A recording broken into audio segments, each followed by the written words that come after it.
Streaming live from the beautiful city of Hollywood, Florida, USA. This is SoFloRadio.com.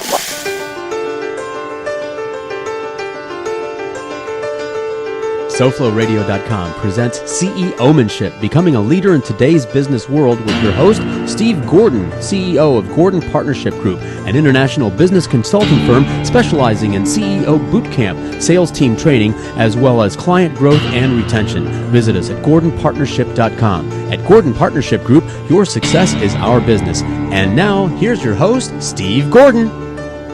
Can't believe it, George. We are back for another week. It's what day is it? It's Monday again. Monday again. Seems like just yesterday. It seems like last Monday, but I'll tell you what, it's flying by. I am having more fun than I've ever had before. I see already the phone's lighting up. This is good news. Wow, wasting no time. We are wasting no time. So yes, I am Steve Gordon. I'm your host of CEOmanship, and CEOmanship is the radio show for business owners and CEOs.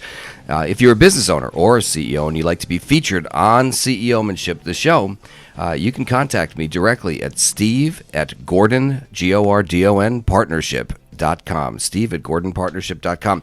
Don't forget, after the show, you can visit CEOmanship.com to download a copy of today's episode, or watch or listen to past shows in our archive section.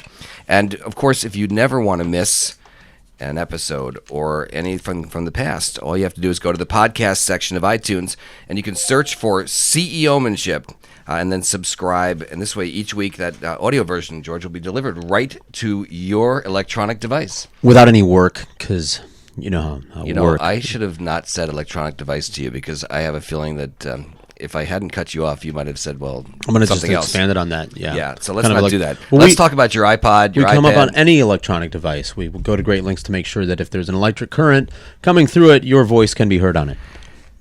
That might get us scary, in trouble. Right? Pop-up toaster oven. Something like that, right? Pop-up something. Anyway, that'll be delivered right to your iPad, your desktop, and you can listen on your iPhone at your leisure. I personally, George, I like to get up. I live on Jupiter Island in Jupiter, Florida.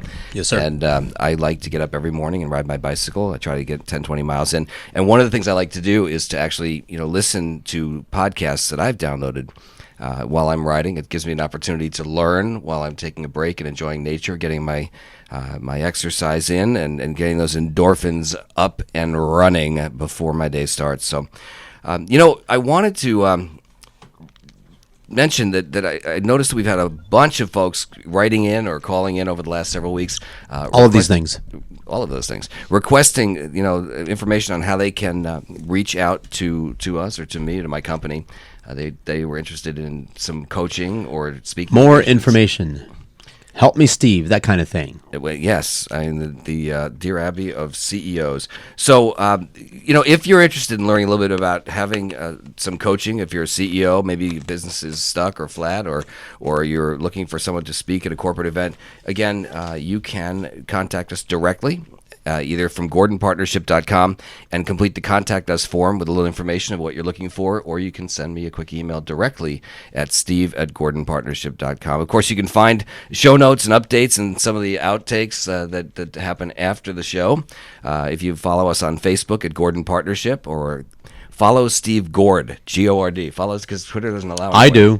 Well, no, it's just Steve Gordon. There's no N on Twitter. Instagram, it's Gordon Partnership. LinkedIn, just search for Steve Gordon and Gordon Partnership. And again, on the iTunes podcast library, it's CEOmanship. And, of course, our website, GordonPartnership.com. So today's show is sponsored in part by our very, very good friends at grapeswine.com. Did you get yourself a wine advisor yet? I haven't. I have women in my life. That's the reason you need a wine advisor. They're my wine advisors. No. Quite good. Let me tell you something. You want to be a real man? Let me tell you how you No, I was married. Okay, so I'll go to Mark Hanoff, who's, for those of you watching live on the stream, Mark is to my right. That was George Rodriguez, my producer, on the left. Mark, you know that in the world of wine, it's very easy to get taken to buy a bottle of what I would refer to as almost swill, because you walk into these big box stores of wine. And by the way, don't buy wine in a box, let alone a box store. So at Grapes Wine, that's with an S, grapeswine.com, they will assign you what's called a wine advisor, Mark. A wine advisor. Okay. Will they be able to tell me the difference between all the Pinot de Grigios and the Pinot Noirs. And Pinot de Grigios. You do need a wine advisor. George, give him the third Grigio. Okay, the there third you go. Grigio. All right, so here's how grapeswine.com works. They assign you a wine advisor, and this man or woman, they do research for about 4 to 6 weeks, based upon your personal drinking habits, your palate, and your price point. And then they come back to you, typically about a 6-week period, and they say, "Hi, Mark, this is so-and-so, your wine advisor at Grapes, and we have done some research, and based upon what you told us in the past, we found a couple of wines that you won't find anywhere else around, and for what you would spend at the XYZ store, we can send to you something that will knock your socks off, and we would love to send you a case of that." And they'll educate you, and they will deliver that wine right to your front door. And if you live in Connecticut, they actually don't even charge you to deliver it in parts of New York. But I get my wines right here delivered to my house in Florida. But I have a question. What if you're going to a restaurant and you want an unusual wine? Can they help you in that way? You know, it's a great question. That's not typically something that they do, but my wine advisor has done that for me. I've called up and I've said I've got a very, very important meeting with a client, and I want to look really buttoned up. So one of the things that I did is I said, "Could you do me a favor and go to this restaurant's website?" And my wine advisor actually went to the menu and then went to the wine list and said, "Okay, if your client orders poultry, this is the wine you want to order, and if your client orders, beef or etc." And so I actually, I picked up that wine list and I pretended to really study it, but I actually knew exactly what I was going to order, and I looked really good, and it was a great service. And I called my wine advisor the next day and I said, "You know what, my client really loved that wine, and it was great." So that's grapeswine.com. You can call them at 1-800-434-WINE, or just go on the website and take a look, and then they'll contact you. But it's a great service. So anyway, I know that we've had great weekends. George, you went to a rave? I do that every now and again. I stay out of the teenager in their underwear section because I'm sensitive about looking creepy. Wow, we have another caller calling in. I'm just going to load him up. Okay, we load him up. So you know what? I was going to say that we talk about this rave, but I'm going to put that question on hold for just a minute because we've got a lot to talk about today. But I was going to make fun of you because I don't think anybody over the age of 16 goes to raves. Or no, I'm starting a new product that's called the Early Bird Rave. Oh, so you go 4 o'clock in the afternoon? Sure, we're going to start early. It's going to, it winds up at 9. That's great. It's cool. We'll have to come up with a name for that. So you can, get home in time for the 10 o'clock programming. Exactly. The nighttime dramas. It's really funny. Everything. Retire with a nice hot toddy. Oh, anyway, okay. So, with that said, today I am very, very fortunate to have with me on the show as our guest, Andrew Levy from Wish You Were Here Productions. This is a great, great company, and I want to tell you beforehand. Actually, Andrew, are you with us? Yes, I am. Well, good. So Andrew and I went to school together, went to college together, and we were actually fraternity brothers together. I don't know. Back in the day. I was going to say, should we talk about that anymore, or should we let that go? Exactly. Well, there's no videos here, so you don't know. I believe the statute of limitations has probably run out on anything crazy. On what? Nothing. It was it was pretty crazy. We have another caller calling. We are loaded up. So, Andrew, Wish You Were Here Productions is a sports marketing firm, and you do some really interesting things. But before you started that, when you graduated from school, you were actually promoting parties in New York City. Is that the sort of sequence? Sir, yes, sir. Sir, yes, sir. That was because Here I am. I had to call back in again, Steve. It's almost like Pavlov's dog. As soon as you yell out my name, sir, yes, sir, is the right response. And I did not hear my lead in, but I did hear it was time for me to say hello and inculcate the boy. That's right, and that brings us back 31 years when you were my pledge master at Sigma Alpha Mu fraternity on good old South Mountain at Lehigh University. Those were some interesting days. So I know we have several callers actually on the line. So the reason you said "sir, yes, sir" is I was your pledge master, and we'll go to those other callers in a second. And but I got to interject one question though. What's wrong with wine in a box? We would have liked that back then. Well, yeah, I was hoping that we've moved up to at least a screw top.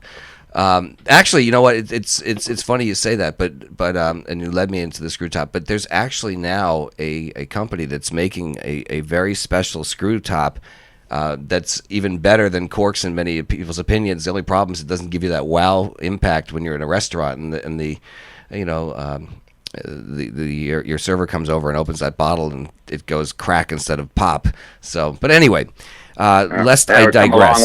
We've come a long way from warm Pabst beer. Pabst was on a good night. That's when we had budget. So you graduated from Lehigh University. You were from New Jersey. You moved to New York City, if I recall.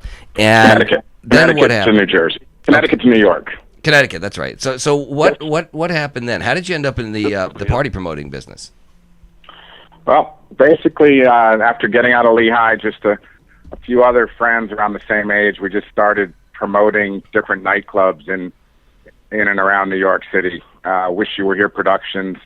It came from really back to the fraternity days when every time there was a party at the fraternity house, that come midnight, the song by Pink Floyd, Wish You Were Here, was playing on the radio, and it just turned into a good name to have parties around. Wish You Were Here, come out to this bar, come out to this venue.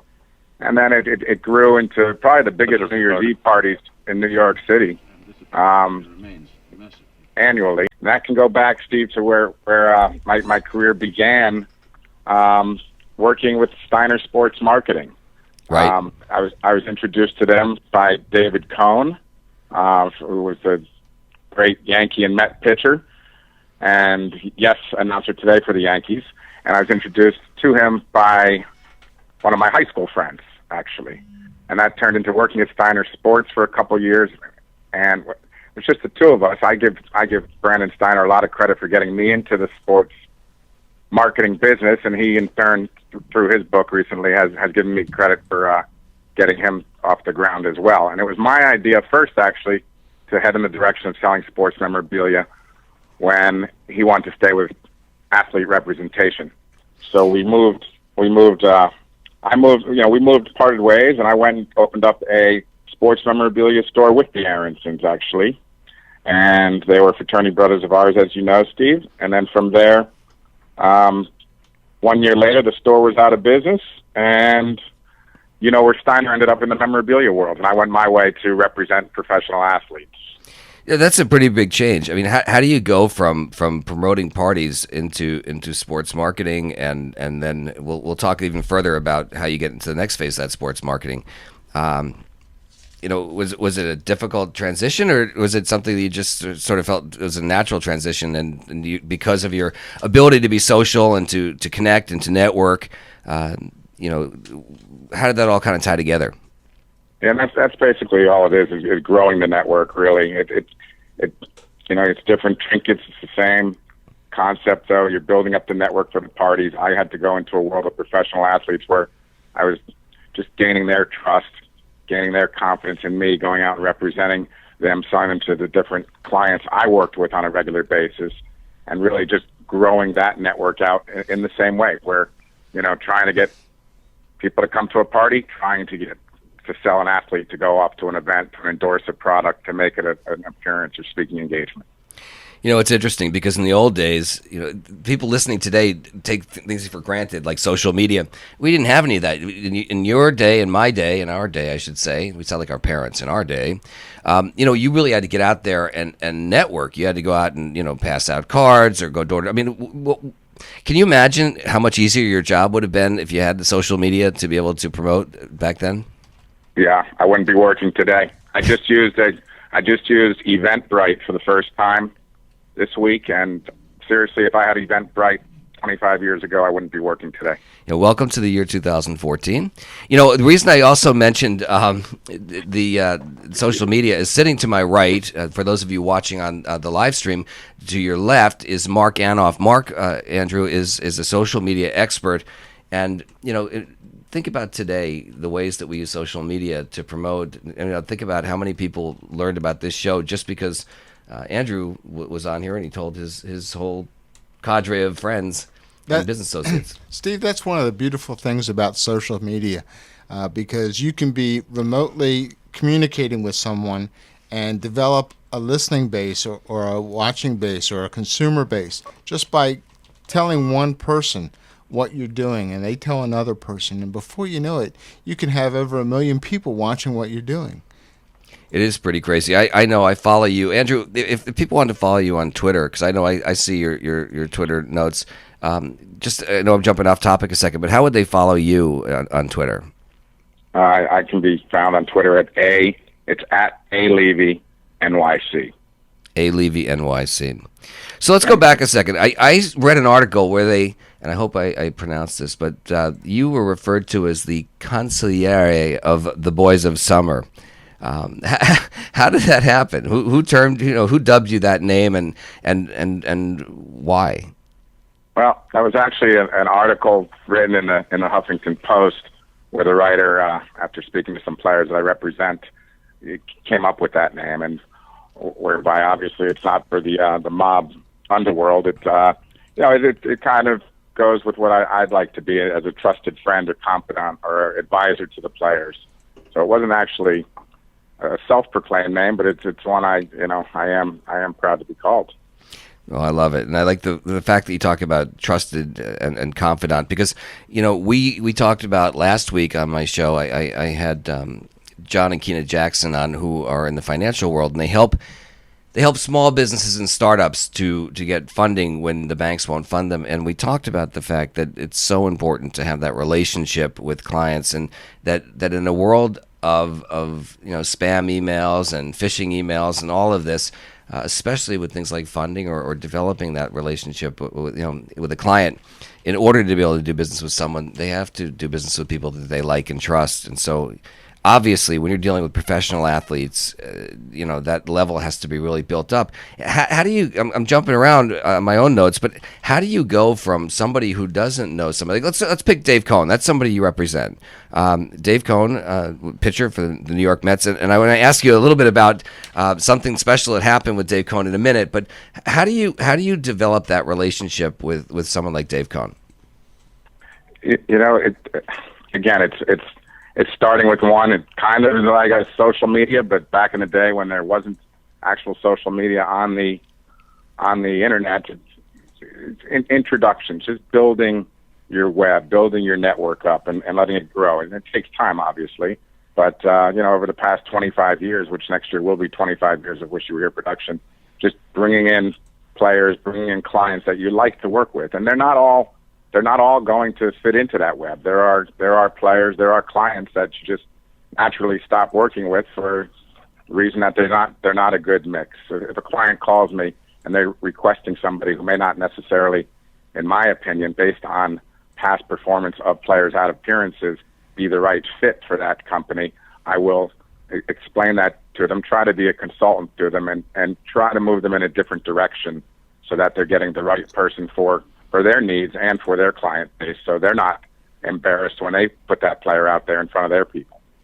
Well, that's an interesting point. So you really have to be, in some ways, almost babysit the entire process, because it would be really damaging to your reputation if you put the wrong person in front of the wrong group. I know I work with a billion-dollar corporation, and I'm close with the CEO and the president of that company, and they hire entertainment for their events quite often. And one of the things that it's absolutely a requisite is that there can be no profanity, because you don't want to offend anybody. So if they hire a comedian or a magician or something like that, they really, and one day there was a musician who came on stage, and he said something that was really, really, really, like, I would give it a PG rating, and I can't remember exactly what it was. But the next morning, that CEO stood in front of about 10,000 people and said, "I am so sorry, and if we offended anybody, I want you to know that was not my intent." And the contract for that person specifically said, no vulgarity, no innuendo, no this, no that. And so I can understand how it all falls back into your lap. And so, what do you do? Do you vet? But sometimes there you can be caught off guard. I mean, a couple of stories. I won't identify who the players were, but I had Philip Morris in a suite at Yankee Stadium one time, and the player came in and just started dogging chewing tobacco to the Philip Morris people. And another one which was kind of funny, but not really that funny. The player comes in during the national anthem and just says, while everyone's standing there at attention for the anthem at Yankee Stadium, and just says, "Oh boy, this blanking song again." That's unbelievable. And so now you have to handle that when you get that phone call from the client. What happens? I mean, what do you say to a client when they get back to you and say, "Andrew, how do you send someone into our suite that we paid?" And we're going to talk a little bit more about your suite and how that works in a minute. But how do you, what do you do? What do you say to that to the client to pacify them and to hopefully keep them as a future client? Yeah, I mean, there are different ways depending on who the client is on how you have to get their confidence back if you have lost it. Luckily, over the 25 years, that hasn't happened much, but it does happen, and you need to be ready for it and come up with a solution, which for each situation may be different depending on the personality of the client or what the fallout was from the whatever the player said or did or didn't show. There are times when a player doesn't show, and that creates issues too, as you can imagine. I can only imagine. So, we hadn't talked about this, but you moved from sports marketing, and now one of the things that you're most known for and famous for is to bring athletes to corporations or events so that they can be there for a company function, a party, a convention, and you have also a suite at Yankee Stadium that's been dubbed the perfect suite. And so in a situation like that, let's say somebody was a business owner right now and they were interested in having an event. Do you then turn around and spend time with their corporate planner and talk about what is it that they want? What is it they don't? How does that process go sort of from the very, very beginning to the actual deliverable, which could be, weeks or months down the road? All right, just to take a step back and give a little bit of history, because we did glaze over this initially. My relationship with David Cohn, then to Steiner Sports, or prior to Steiner Sports, working out in Long Island for a restaurant supply equipment company, and starting up the Coneheads at Shea Stadium, which if you look online, the top 40 fan groups of all time, I think we're listed at like number 10. There was the K corner for Dwight Gooden at that time, and we started up the Cone corner. And it was really the Cone Coner, not corner, Cone Coner. That was our banner. That we took a bed sheet off the bed and painted up Cone Coner and headed out there with little orange pylons and hung them off the upper deck at Shea Stadium back in 1988 as David Cohn was winning 20 games and striking everybody in the league out, and we'd dangle one off the upper decks for each strikeout. And so from there, and that was a bunch of Lehigh guys too. 5 o'clock, their bells were ringing at their jobs, and taking their ties off and exchanging them for Coneheads to go sit up there. But it was a lot of fun, a lot of camaraderie up there, and the fans really got into it.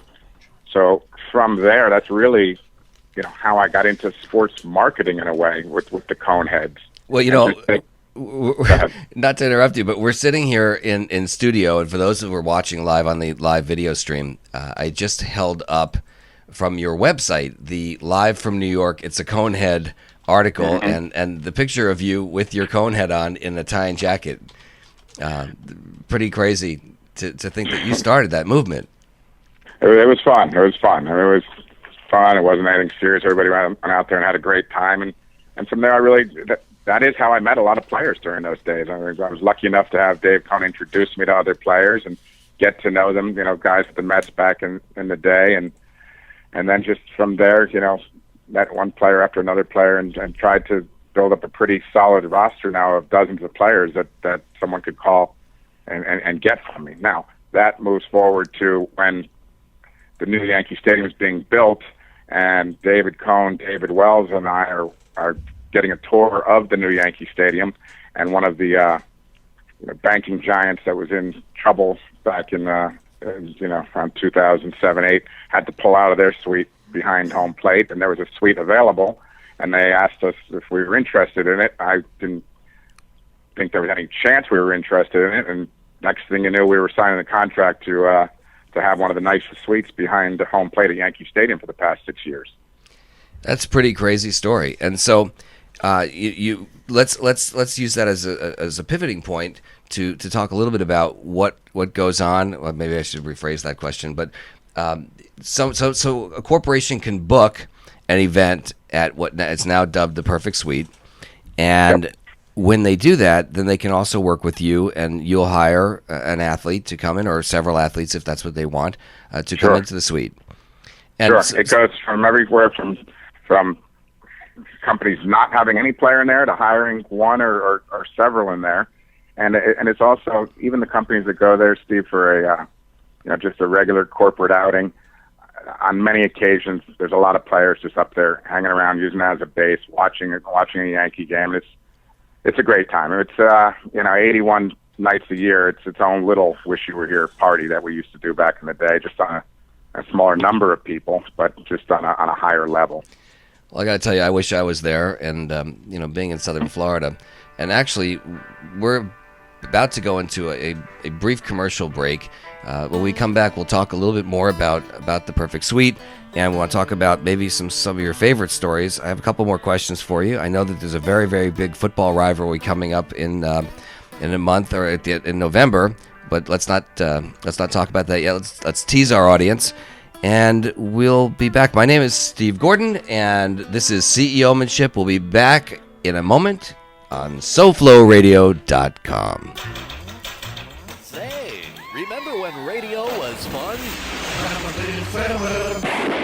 Now it's dead. Because deregulation has allowed one massive corporation to spread its tentacles like a giant octopus, absorbing radio stations around the globe. And that's why you hear this.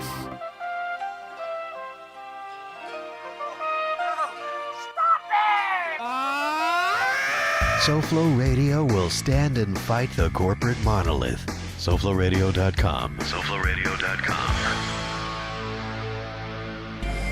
Put a team of professional consultants behind your home or business computer with Key Information Solutions, providing solutions to your internet and computing needs while keeping you on the cutting edge of technology. Preventative maintenance and networking support, hardware and custom-built computers. Let Key Information Solutions be your personal tech staff for your home or office with affordable hourly, monthly, or annual rates to fit anyone's budget. Call Key Information Solutions now, 954-973-3374. That's 954-973-3374. Or visit keyinformation.com. Strawberry patches, smoothie. Get your hands off me. Huh? I said don't touch me. I shouldn't have went to that party last night. Now I'm seeing talking fruit. You're not dreaming, Bubba, and you're not putting me in that blender to do. But you're just a fruit.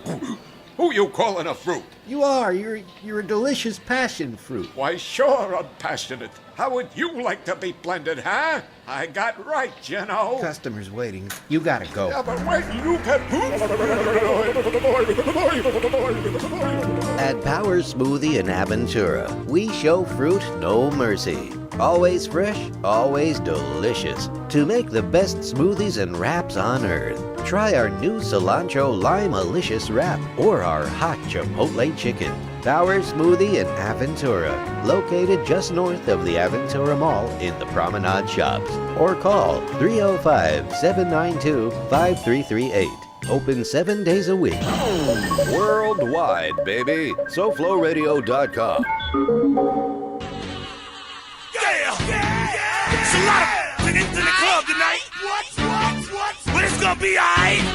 We are back, and I am Steve Gordon. I am the CEO and founder of the Gordon Partnership Group, and this is CEOmanship on SoFloRadio.com. Today, my guest is Andrew Levy. He is the founder and CEO of Wish You Were Here Productions. We've had some great conversations in our first half. Andrew was talking about his friendship and relationship with professional ball players such as Dave Cohn. We talked about how Andrew and some of his fraternity brothers actually started the Cone Heads and the Cone Corner at the old Shea Stadium, which sadly is no longer.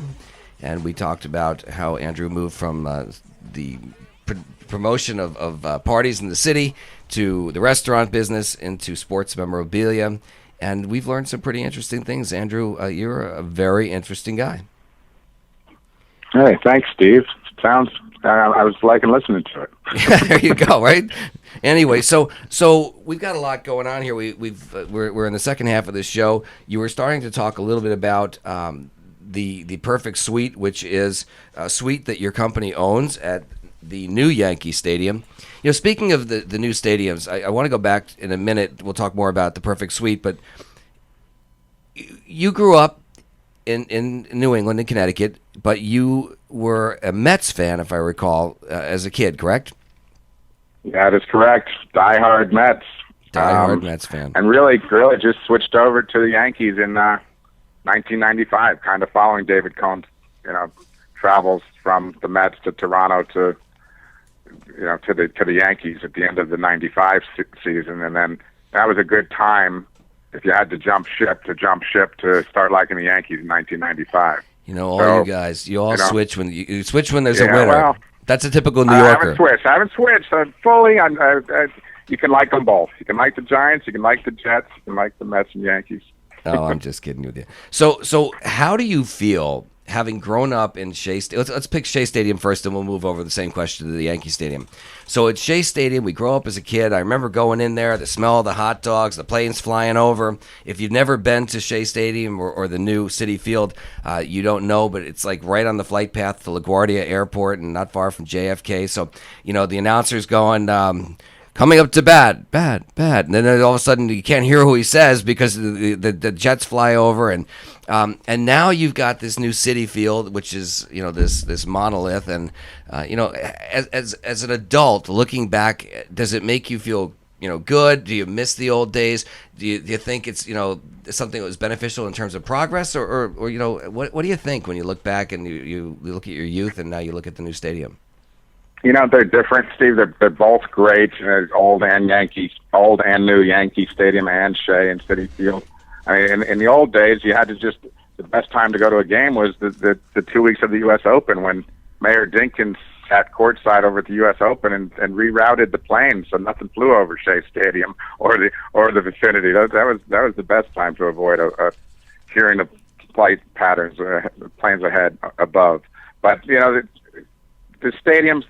They've evolved like baseball has evolved. There's definitely different roars in the two stadiums. The old Yankee Stadium, which I don't think that can ever be replicated. But the Yankees, they had to look at their business model and say that it made sense to build a new stadium, which is unbelievable. If you haven't been there, it's an incredible stadium, and it's got everything you can ask for. But they are definitely different. The two stadiums, both great, completely different. It's interesting because I had the opportunity to go to both stadiums before moving to Florida, and the history that they've been able to incorporate into the new stadiums is really, it's fascinating. So it's been really nice to be able to walk through the stadium and, maybe between innings or before the game to walk around and walk through the rotunda and look at the past while we're standing in the future. It's pretty cool. Yeah, absolutely. At Citi Field, they tried to bring in some of the Ebbets Field feel as well, and the Yankee Stadium, it's almost an exact replica of the dimensions of the field and Monument Park where it was, and they have tried to bring the old, to the new stadiums. I like the idea that on the new stadium they've added the ability to have public transportation take you directly in. I know that recently my oldest daughter went to a game, and it made me very happy that she could take the train right in and get off right in front of the stadium, so that she didn't have to be going through some questionable areas of the Bronx in New York. Yeah, and it's made it. That's Metro North has made it much better for I drive to the games. It's really helped with the traffic there. I love it. So let's go back for a minute to Dave Cohn. So how did you started to tell the story, and then I think I took you off a little bit, but how did you meet Dave Cohn? I went to high school with a girl who ended up being his wife several years later, 10 years later. Interesting. So you met Dave that way, and then you formed this relationship, and then I know you work with Don Larson, and you actually did some work several years back with Don Larson's foundation. How do you go make that connection? Well, that was again just through the network. I knew Dave. Dave on July 18th of '99 pitches his perfect game. I went down into the clubhouse to connect with him outside his locker, and standing at the locker is Don Larson, who happened to be at the stadium that day for Yogi Berra Day, and there they are hugging each other like father and son, and I'm meeting Don Larson for the first time. So here I was, amongst these two, giants of men in the Yankee lore at the same time. And Dave turns to me and points to Don. He says, "You two should do some work together." That's really how I got going with Don, and we've had an incredible relationship since '99. We've done a lot with his foundation. We had a dinner in 2006 commemorating the 50th anniversary of his perfect game. Raised a lot of money there for ALS and for different charities that were near and dear to Don and to New York City. And from there, 2012, Don actually decided it was time to sell his uniform from the perfect game. So I helped him with that process, which was very interesting, going from where it was housed on loan in San Diego for years, since I believe the late 50s, early 60s, until 2012 when he took it back because he wanted to sell it off for money that he has given to charity and to take care of his children and grandchildren. I remember, and just to finish that up, the uniform sold for $756,000. I was going to say, I remember when you were involved in that process. That was an incredible $756,000 for a uniform. Yeah, and it was someone had called and offered him much less than that, and it just kind of stirred the pot to say, hey, this thing, this may be something. It is time to part with. He was at the time 83 years old, and it was something that he felt would be better suited in a new location. So here you are, and now you've got this relationship with Dave Cohn, Don Larson, other professional athletes. You've been in business now almost 25 years, so this will be your 25th year. Obviously, the world of sports, the world of athletes has changed dramatically. I want to share a quick story with you, and George, this is a crazy story here. So I'm going to take notes. Well, this is already a note-taking story, but this isn't one of those. Somebody should be recording this. Somebody should be. George likes to take notes, but that can help him with his business. This is not one of those stories, though, George. But I'll be the judge of that. So when I'm young, maybe like 9-10 years old, even younger, my father had season tickets to the New York Rangers in the old Madison Square Garden. And back in those days, it was no helmets, sticks were made of wood. Guys actually didn't have teeth. It was hockey was hockey.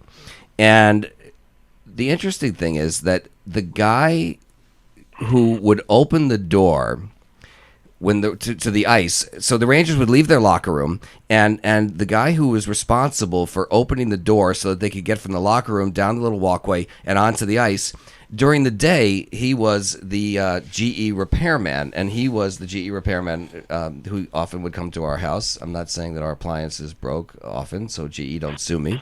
I'm just making a point that he was a GE repairman during the day. And he became friends with my dad. And in those days, I want you to imagine this as compared to today, Andrew. We would go down to the games early, and my dad would walk down to the little area that was cordoned off so that you couldn't walk through. So right before the game, and the Rangers would walk out of their locker room. And this guy would open the little rope up, and he'd let us in. And I actually got to go back into the locker room and spent before the game while the Rangers were getting dressed. So there's this little kid and his dad, and I'm talking to guys like Jean Rattel, Brad Park, later on Phil Esposito, and all these New York Rangers, and like it was no big deal. Now, could you imagine in today's world of either A, lawsuits where somebody would go, oh, this guy, turned around and my son saw something or whatever, or just the fact that so many of these athletes are, I hate to say, but some of them are maybe a little bit of prima donnas or rightfully so, protecting themselves. Could you imagine being able to walk back into the locker room like that as somebody, just a regular kid off the street? No, and then post 9/11, just the security at these stadiums has been so beefed up that it's hard to get from any point A to B in any stadium nowadays. Let alone, I tell the story about going to see Dave Cohen at his locker after the perfect game. I literally just walked down to the clubhouse with nobody stopping me. Everybody was euphoric that day with the completion of the game, and nobody stopped me going down there. That certainly would not happen today. It is interesting, and those guys in those days, those guys would literally would skate over after or between breaks. They knew who I was. They'd hand me a puck or a broken stick. I still have them somewhere. All these great sticks. I should give them to you. Yeah, I remember Richie Hebner and who was it? Ron Hodges. Those are some of the first two pieces of memorabilia I had. Bats from those guys. Remember those names? It's a long time ago, but we're not that old. Somebody must have given them to you. Yeah, that's right. So yeah, that's my New York Rangers story, and I'm sticking to it. So let's go back to the perfect suite for a second. And so I, as a corporate, CEO or the planner for a corporate event in my company, I'm interested in booking something with you and your company, and I want a particular player. What do I do, and how does that work from start to finish? We started to ask that question before, and then we got sidetracked. What's the process? How do you make sure you get a perfect fit and get the right person in there? Well, the process is, first of all, we connect one way or the other. Most likely it's going to be some referral from someone I've done business with in the past. They're going to call, or you can, Google or look us up on the web, which is www.wywhp.com, which is just the first letter of Wish You Were Here Productions. And, you could submit an athlete form there, which says, it's a questionnaire basically of what your needs are for your particular outing. Now, for the suite, you'll get a more personal conversation to find out who your client base is. And I'm kind of bouncing back and forth from the suite to a player appearance, because there are two different things. So obviously, having a suite, you're not going to have as many questions as if you were doing a corporate speaking engagement, and I need to know your audience and what they're after and who you're targeting and what you're trying to accomplish. But there are different things we're doing here. But as far as the suite, you're going to just contact me. We're going to look at some dates that work for you. You put your group together, and it's really a lot of clients call me, Steve, and they're very panicked about bringing their group. It's a high ticket item, and they're panicked about bringing their group to the stadium and what they're going to get. And again, I'm doing this 81 times a year. I know everything's going to run smooth. We have really not had a complaint in 6 years about what goes on at the suite, and people just enjoy the experience. Now, they come in very nervous. They're doing a one-off type deal, but they need to be rest assured that everything's going to be worked out fine. If they want to have a player there, I'm going to get them the right player for their client base with the right personality. That being said, go ahead, Steve. What are you saying?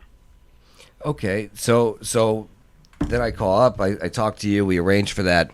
And then we get our event, whether it's with an athlete or just enjoying the perfect suite at Yankee Stadium. So speaking of Yankee Stadium, just a couple of weeks back, or maybe even a couple of days, it was not long ago, Derek Jeter retired. A big night at Yankee Stadium. And so, Yep. What were you doing that night? Were you at the game? Were you? Where were you? Yeah, even though it was Rosh Hashanah, I will admit I was there, as were many others. I think even God will forgive you for that one. Yeah, exactly. Along with many others who were keeping their heads down as they were walking in and out of the stadium, but cheering loud while they were there. But it was after sundown, so we were good. Derek Jeter, it was incredible the last night. But I go back to knowing Derek Jeter back to the party days, really, in 1996 when Derek Jeter, there was another one of our fraternity brothers from Syracuse, the late great Orrin Stevens. I don't know if you remember him, who was on Sports Extra, and he opened up a steakhouse on the west side called Holy Cow, and they had a little bar underneath it called the Udder Club, UDDER. Get it? I do get it. It's very clever. And so Derek Jeter came to the party with Pat Kelly. This is again back in 1996, the second baseman for the Yankees, and literally stood in the corner of that party with no one going near him, no one approaching him.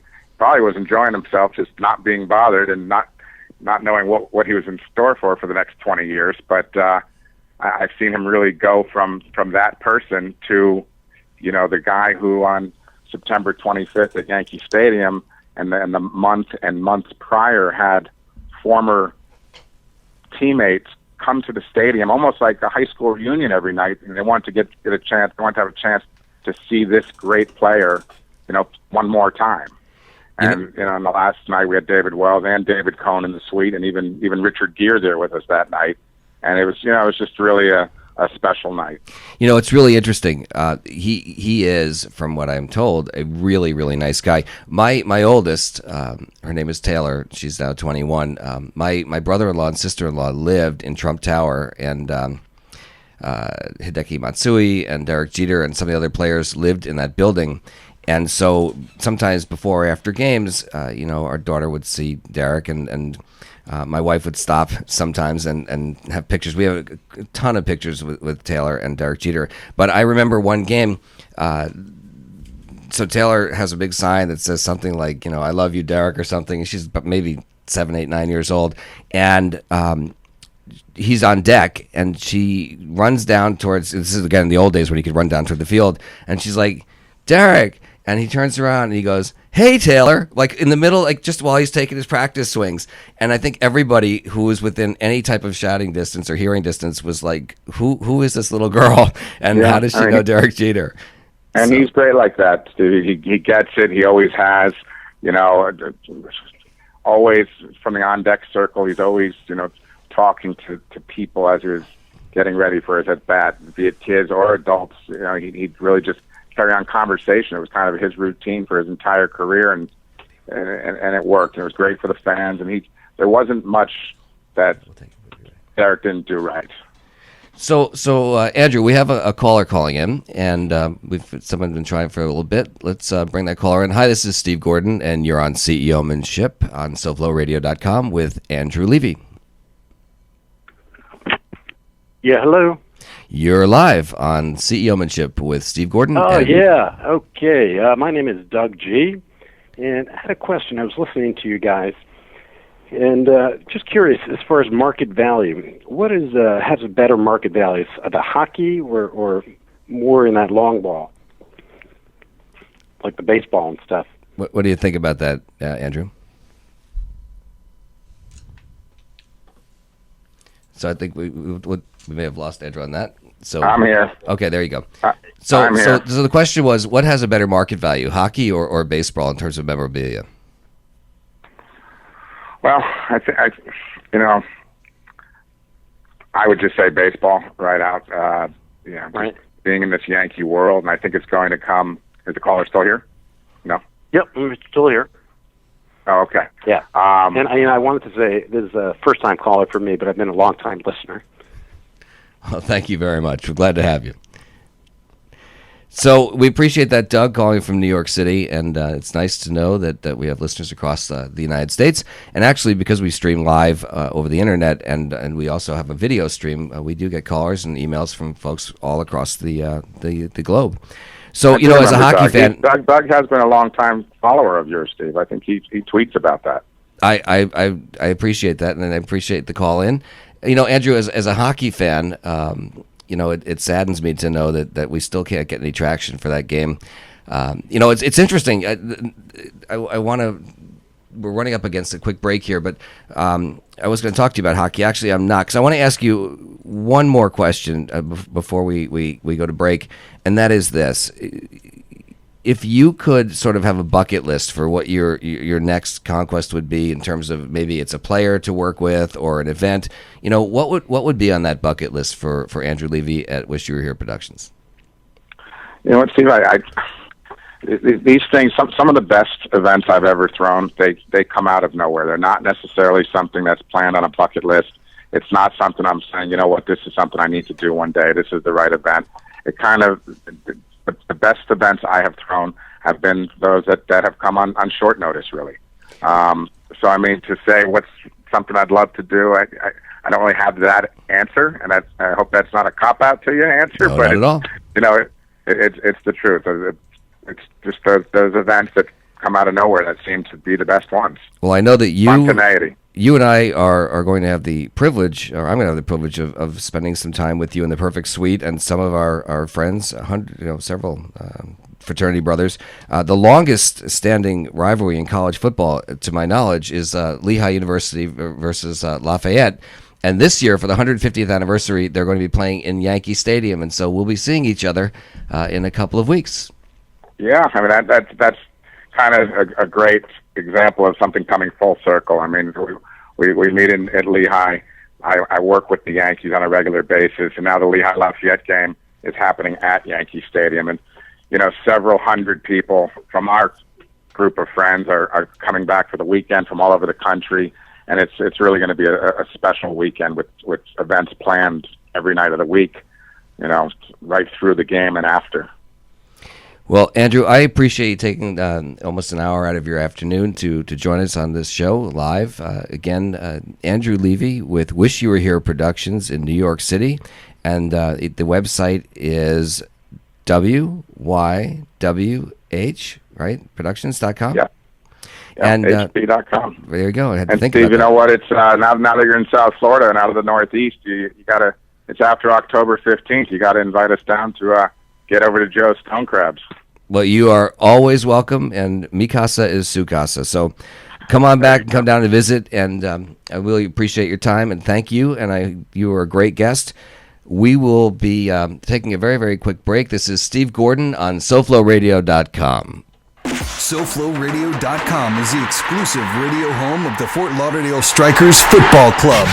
Listen for every corner kick, penalty kick, save, and goal on SoFloRadio.com. To Anderson, the save by the save by Gorick, but the putback by Darnell King, and the Strikers are up 2-0. Silverman on Sports host Bruce Silverman brings you the play-by-play. SoFloRadio.com, bringing you every Striker home game, starting live at 7:30. SoFlo Radio, talk, music, sports. SoFloRadio.com. Return the favor. Return the favor. Return the favor. Return the favor. Return the favor. With their debut release, Picture This. Featuring You Have My Attention. Go to Facebook.com/Return the Favor. Picture This. Return the Favor. Available on iTunes. The most listened to radio station on the web. SoFloRadio.com. Here we go. We're back once again. Andrew Levy, what a great interview. What an interesting guy. We could have gone hours and hours talking about his stories. I had wanted to talk with him a little bit about... I hear money in the background. Hopefully we'll hear it in the foreground soon. There we go. Anyway, Andrew, thank you very, very much. So on the line with me is a very, very interesting entrepreneur. His name is Austin Ferraro, and Austin lives in South Florida. Austin, can you hear us okay? Yeah, I can hear you. All right. So let me just share with our audience a little bit about Austin. And for those of you who are watching on our live stream on SoFloRadio.com, I'm holding up my cell phone. And I did something the other day that I have never done before on my cell phone. You dropped it. You were supposed to let the audience. Oh man! I did. I dropped my phone. But this. Let me tell you how I met Austin, and I'm going to ask you a couple questions. So hang in there for a sec, Austin. So I'm driving down Route 1 or A1A somewhere in Florida, between maybe Palm Beach Gardens and Jupiter, and I see this incredible truck. It's wrapped, and it talks about how why waste time driving when if you break your iPhone, he'll come to you. And ironically, it was like you put little hex on me. About 2 days later, my wife dropped her phone onto the floor in our house, and it cracked. And so I thought to myself, I'm a really busy guy. And the one thing I don't need to do is get in my car and drive somewhere and then try to figure out how it is, who's going to fix my phone, and then do I want to wait there all day and for an hour or whatever it takes to fix the phone, then have to drive back. Time is money. And then I remembered the guy in the truck, and he came to my home just like his truck said. And he rang the doorbell, and he said, "Hi, I'm Austin, and, where's the phone?" And we gave him the phone. He said, "I'll be right back." And in about 15 minutes, he rang the doorbell again and said, "Here's your phone. It's all fixed." So, Austin, you came up with an incredible idea. And now we've got just a couple of minutes to talk today because our show's coming up against a hard end in a few minutes. But how did you start this company? And why don't you tell us the name of your company and how you started it and kind of what you do that makes you so unique? Well, it all started out, there's a huge industry in the phones, and there's cracked screens everywhere. I was going to get a storefront initially, and I said, you know what, I would rather be mobile and be able to create a store on wheels. So essentially we're going to the customers, and it's nice because it cuts down on overhead, and I can treat my people right and take care of their pockets at the same time. And they don't have to go, drop their phone off in a store, walk in circles and stuff like that. And it's just really cool, and that's how really it just played out, and we've got a lot of big things coming. And you can check our website out. It's ifix1.com. Now that's the number one. ifix1.com. And if you're in Palm Beach County ever, give me a call. I'll have it fixed in 20 minutes. You'll be smiling. And, we make it happen. So give us a call. It's pretty amazing. I want to tell our listeners that this is what really happened. After you fixed the phone, I came back outside in front of my house, and I said, "Could you show me what you're doing?" And he opens up the back of his truck, and you've got a generator in there, and I don't want to give away any trade secrets, but you've got an air conditioner in there, and you've got your repair bench and all your tools and all your supplies. And while you were talking to me about what you do, somebody else pulled up right next to us. It was in the minivan. It was a mom. She said, "Oh, do you fix iPads?" Do you remember that? Yeah, I remember.